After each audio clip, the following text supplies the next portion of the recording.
चल जा रही हूँ। बच्चों, आज हम करेंगे 10वीं क्लास का इको का लेसन 4, वैश्वीकरण और भारतीय अर्थव्यवस्था। आज के विश्व में उपभोक्ता के रूप में हम में से कुछ के सामने वस्तुओं और सेवाओं के विस्तृत विकल्प हैं। विश्व के शीर्षस्थ विनिर्माताओं द्वारा निर्मित डिजिटल कैमरे, मोबाइल फ़ोन और टेलीविज़न के नवीनतम मॉडल हमारे लिए सुलभ हैं। हमेशा भारत की सड़कों पर गाड़ियों के नए मॉडल देखे जा सकते हैं। वो दिन गुजर गए जब भारत की सड़कों पर केवल एम्बेसडर और फिएट कारें ही दिखाई देती हैं। आज भारतीय विश्व की लगभग सभी शीर्ष कंपनियों द्वारा निर्मित कारें खरीद रहे हैं। अनेक दूसरी वस्तुओं के ब्रांडों में भी इसी प्रकार की तीव्र वृद्धि देखी जा सकती है। कंपनियों कमीजों से लेकर टेलीविज़नों और प्रसंस्कृत फलों के रस तक हमारे बाज़ारों में वस्तुओं के बहुव्यापी विकल्प अपेक्षाकृत नवीन परिघटना है। 2 दशक पहले भी आपको भारत के बाज़ार में वस्तुएं की विविधता नहीं मिलेगी। कुछ ही वर्षों में हमारा बाज़ार पूर्णतः परिवर्तित हो गया है। हम इस तीव्र परिवर्तनों को कैसे समझ सकते हैं? ऐसे कौन से कारक हैं जो इन परिवर्तनों को ला रहे हैं और ये परिवर्तन लोगों का जीवन किस तरह प्रभावित कर रहे हैं? इस अध्याय में इन प्रश्नों के बारे में विचार करेंगे। अंतर्देशीय उत्पादन। 20वीं शताब्दी के मध्य तक उत्पादन मुख्यतः देशों की सीमाओं के अंदर ही सीमित था। मतलब जितना भी उत्पादन था वो देश के अंदर ही होता था। इन देशों की सीमाओं को लांघने वाली वस्तुओं में केवल कच्चा माल, खाद्य पदार्थ और तैयार उत्पाद ही थे। भारत जैसे उपनिवेशों से कच्चा माल एवं खाद्य पदार्थ निर्यात होते थे और तैयार वस्तुओं का आयात होता था। मतलब भारत से दूसरे देशों को कच्चा माल जाता था और वहाँ से तैयार माल आता था। व्यापार ही दूरस्थ देशों को आपस में जोड़ने का मुख्य जरिया था। यह बड़ी कंपनियों, जिन्हें बहुराष्ट्रीय कंपनी कहते हैं, के परिदृश्य पर उभरने के पहले का युग था। एक बहुराष्ट्रीय कंपनी वह है जो एक से अधिक देशों के में उत्पादन पर नियंत्रण अथवा स्वामित्व रखती है। तो इसको अंडरलाइन करना कि बहुराष्ट्रीय कंपनी किसे कहती है। एक बहुराष्ट्रीय कंपनी वह है जो एक से अधिक देशों में उत्पादन पर नियंत्रण अथवा अपना स्वामित्व रखती है, अपना अधिकार रखती है। बहुराष्ट्रीय कंपनियां उन प्रदेशों में कार्यालय तथा उत्पादन के कारखाने स्थापित करती हैं जहां उन्हें सस्ता श्रम एवं अन्य संसाधन मिल सकते हैं। उत्पादन लागत में कमी करने तथा अधिक लाभ कमाने के लिए बहुराष्ट्रीय कंपनियां ऐसा करती हैं। निम्न उदाहरण पर विचार करते हैं। जैसे औद्योगिक उपकरण बनाने वाली एक बड़ी बहुराष्ट्रीय कंपनी संयुक्त राज्य अमेरिका के अनुसंधान केंद्र में अपने उत्पादों का डिज़ाइन तैयार करती है। उसके पुर्जे चीन में विनिर्मित होते हैं, फिर इन्हें जहाज़ में लाकर मैक्सिको और पूर्वी यूरोप में ले जाया जाता है, जहां उपकरण के पुर्जों को जोड़ा जाता है और तैयार उत्पाद को विश्व भर में बेचा जाता है। इस बीच कंपनी की ग्राहक सेवा का भारत स्थित कॉल सेंटरों के माध्यम से भी संचालन किया जाता है। इस प्रकार इस उदाहरण में बहुराष्ट्रीय कंपनी केवल वैश्विक स्तर पर ही अपना तैयार माल उत्पाद नहीं बेच रही, बल्कि अधिक महत्वपूर्ण यह है कि वस्तुओं और सेवाओं का उत्पादन विश्व स्तर पर कर रही है। परिणामतः उत्पादन प्रक्रिया क्रमशः जटिल ढंग से संगठित हुई है। उत्पादन प्रक्रिया छोटे भागों में विभाजित है और विश्व भर में फैली हुई है। ऊपर दिए गए उदाहरण में चीन एक सस्ता विनिर्माण केंद्र होने का लाभ प्रदान करता है। मैक्सिको और पूर्वी यूरोप, अमेरिका और यूरोप के बाज़ारों से अपनी निकटता के कारण लाभप्रद हैं। भारत में अत्यंत कुशल इंजीनियर उपलब्ध हैं जो उत्पादन के तकनीकी पक्षों को समझ सकते हैं। यहाँ अंग्रेजी बोलने वाले शिक्षित युवक भी हैं जो ग्राहक देखभाल सेवाएं उपलब्ध करा सकते हैं। ये सभी चीज़ें बहुराष्ट्रीय कंपनी की लागत का लगभग 50-60% बचत कर सकती है। अतः वास्तव में सीमाओं के पार बहुराष्ट्रीय उत्पादन प्रक्रिया के प्रसार में असीमित लाभ हो सकता है।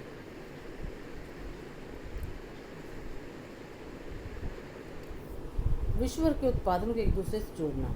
सामान्यतः बहुराष्ट्रीय कंपनियां उसी स्थान पर इकाई स्थापित करती हैं जो बाजार के नज़दीक हो, जहां कम लागत पर कुशल और अकुशल श्रम उपलब्ध हो और जहां उत्पादन के अन्य कारकों की उपलब्धता सुनिश्चित हो। साथ ही बहुराष्ट्रीय कंपनियां सरकारी नीतियों पर नजर रखती हैं जो उनके हितों का देखभाल करती हैं, और बाद में इस अध्याय में सरकारी नीतियों के बारे में भी अध्ययन करेंगे।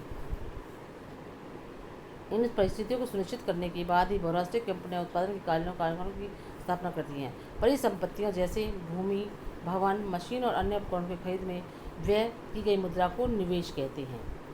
निवेश बताया था। विदेशी निवेश कैसे कहते हैं? परिसंपत्तियाँ। परिसंपत्ति कौन सी होती है? जैसे भूमि है, भवन है, मशीन और अन्य उपकरण की खरीद में व्यय की गई मुद्रा को निवेश कहते हैं। बहुराष्ट्रीय कंपनियों द्वारा किए गए निवेश को विदेशी निवेश कहते हैं। बहुराष्ट्रीय कंपनियां क्या होती हैं? जो एक देश दूसरे देशों में करते हैं। कोई भी निवेश इस आशा से किया जाता है कि ये परिसंपत्तियां लाभ अर्जित करेंगी, लाभ कमाएंगी। कभी कभी बहुराष्ट्रीय कंपनियां इन देशों की स्थानीय कंपनियों के साथ संयुक्त रूप से उत्पादन करती हैं। संयुक्त उत्पादन से स्थानीय कंपनियों को दोहरा लाभ होता है। पहला, बहुराष्ट्रीय कंपनियां अतिरिक्त निवेश के लिए धन प्रदान कर सकती हैं, जैसे ही तीव्र उत्पादन के लिए मशीनें खरीदने के लिए। दूसरा, बहुराष्ट्रीय कंपनियां उत्पादन की नवीनतम प्रौद्योगिकी अपने साथ ला सकती हैं।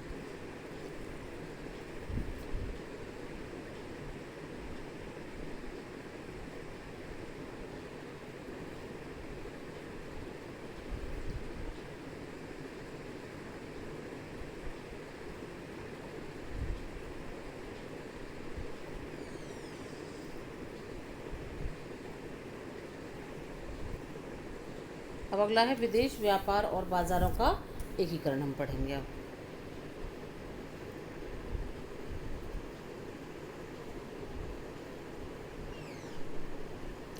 लंबे समय से विदेश व्यापार विभिन्न देशों को आपस में जोड़ने का मुख्य माध्यम रहा है। इतिहास में आपने भारत और दक्षिण एशिया को पूर्व और पश्चिम के बाजारों को जोड़ने वाले व्यापार मार्गों से होने वाले गहन व्यापार के बारे में पढ़ा होगा। आपको यह भी याद होगा कि व्यापारिक हितों के कारण ही व्यापारिक कंपनियां जैसे ईस्ट इंडिया कंपनी भारत की ओर आकर्षित हुई। आखिरकार विदेशी व्यापार का बुनियादी कार्य क्या है? सरल शब्दों में कहा जाए तो विदेश व्यापार घरेलू बाजारों अर्थात अपने देश के बाजारों से बाहर के बाजारों में पहुंचने के लिए उत्पादकों को एक अवसर प्रदान करता है। उत्पादन केवल अपने देश के बाजारों में ही अपने उत्पाद नहीं बेच सकते, बल्कि विश्व के अन्य देशों के बाजारों में भी प्रतिस्पर्धा कर सकते हैं। इसी प्रकार दूसरे देशों में उत्पादित वस्तुओं के आयात से खरीदारों के समक्ष उन वस्तुओं के घरेलू उत्पादन के अन्य विकल्पों का विस्तार होता है। भारत में चीन के खिलौने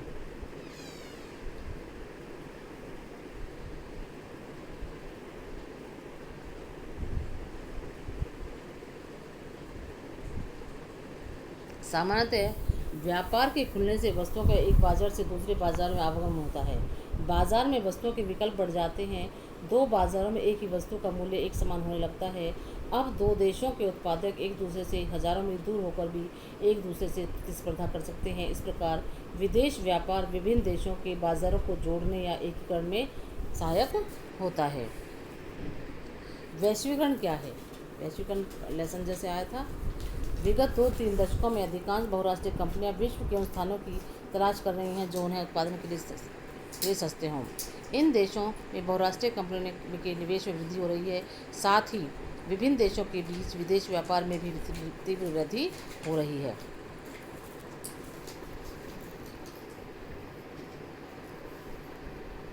तो विभिन्न देशों के बीच परस्पर संबंध और तीव्र एकीकरण की प्रक्रिया ही वैश्वीकरण है। विभिन्न देशों के बीच अधिक से अधिक वस्तुओं और सेवाओं, निवेश और प्रौद्योगिकी का आदान प्रदान हो रहा है।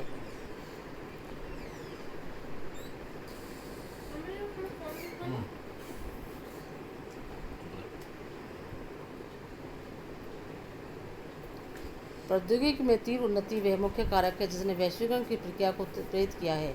विगत 50 वर्षों में परिवहन प्रौद्योगिकी में बहुत उन्नति हुई है। इसने इतनी लंबी दूरियों तक वस्तुओं की तीव्रतर आपूर्ति को कम लागत पर संभव किया है।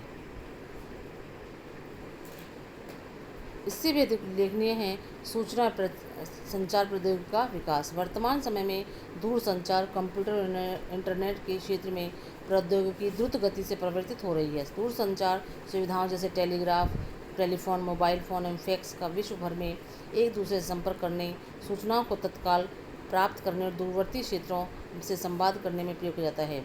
ये सुविधाएं संचार उपग्रहों द्वारा सुगम हुई हैं।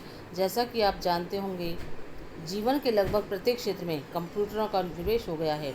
आपने इंटरनेट के चमत्कारिक संसार में भी प्रवेश किया होगा, जहां जो कुछ भी आप जानना चाहते हैं लगभग उसकी जानकारी प्राप्त कर सकते हैं और सूचना को आपस में बांट सकते हैं। इंटरनेट से हम तत्काल इलेक्ट्रॉनिक डाक भेज सकते हैं और अत्यंत कम मूल्य पर विश्व भर में बात कर सकते हैं। ठीक है, नेक्स्ट अब हम करेंगे, इतना ही हम करेंगे, नेक्स्ट अब अगली क्लास में करेंगे।